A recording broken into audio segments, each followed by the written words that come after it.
అంతా సిద్ధమైంది. ఇక ప్రకటన మాత్రమే మిగిలింది.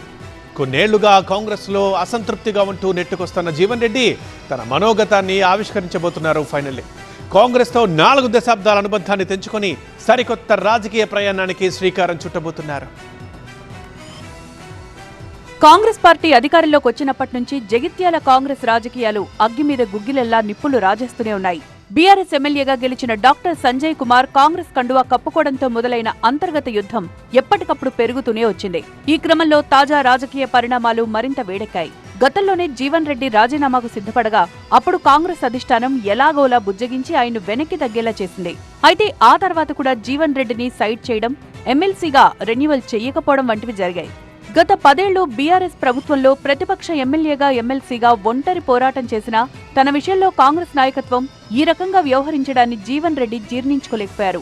పార్టీ వీడేటువంటి ఆలోచనలకు ఏర్పడటానికి కారణం ఈ పెద్ద మనిషి అని చెప్పిందా లేదా? మరి ఆయన ప్రోత్సహించాలి ఎవరైనా ఉంటే ఈ సమస్యకు పరిష్కారం ఉందని మీరు భావిస్తున్నారా? రేవంత్ రెడ్డి గారు కానివ్వండి, ఎవరే కానివ్వండి, ఏదైతుందో జగిత్యాల ఉత్పన్నమైన సమస్యకు పరిష్కారం కావాలి. ఈ సమస్యకు పరిష్కారం మీరు సూచన చేయగలుగుతారా?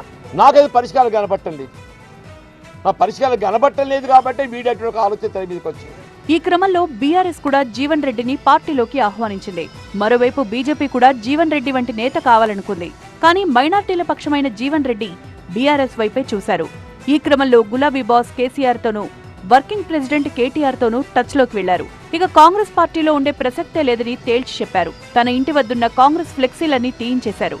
శ్రీరాముడు ఫ్లెక్సీలే ఏర్పాటు చేసి మళ్లీ బీఆర్ఎస్ లోకా బీజేపీలోకా అనే కన్ఫ్యూజన్ ను కొనసాగించారు.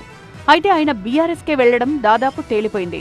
జీవన్ రెడ్డిని బుజ్జగించేందుకు మంత్రులు Sridhar Babu, Adluri Laxman Kumar, Karimnagar DCC president Choppadandi MLA Medipalli సత్యంను ఆయన దగ్గరకు రాయబారానికి పంపించింది కాంగ్రెస్ నాయకత్వం. వాళ్లు జీవన్ రెడ్డితో సుదీర్ఘంగా చర్చించారు.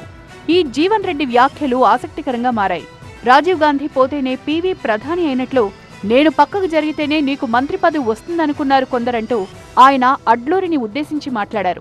ఆ తర్వాత దేవుడు శాసిస్తాడు, మానవుడు అనుసరిస్తాడంటూ వేదాంతం మాట్లాడారు. మంత్రులు చర్చించి వెళ్లిన తర్వాత కూడా కార్యకర్తలతో యథావిధిగా ఈ నెల 25న తన సమావేశం ఉంటుందని ఆయన చెప్పడంతో మంత్రుల చర్చలు విఫలమైనట్టే అని తేలింది. ఈ నెల 25న జగిత్యాలలో జీవన్ రెడ్డి నిర్వహించనున్న సమావేశం కీలకంగా మారబోతోంది. ఆ తర్వాత జగిత్యాల నియోజకవర్గంలో అనేక గ్రామాల్లో ఆయన పర్యటించబోతున్నారు. జీవన్ రెడ్డి కోడలు చరిష్మారెడ్డి వచ్చే ఎన్నికల్లో బరిలోకి దిగబోతున్నారని ప్రచారం సాగుతోంది. ఇక్కడ పునర్విభజనలో భాగంగా మహిళకు కేటాయించే అవకాశం ఉందని తెలుస్తోంది.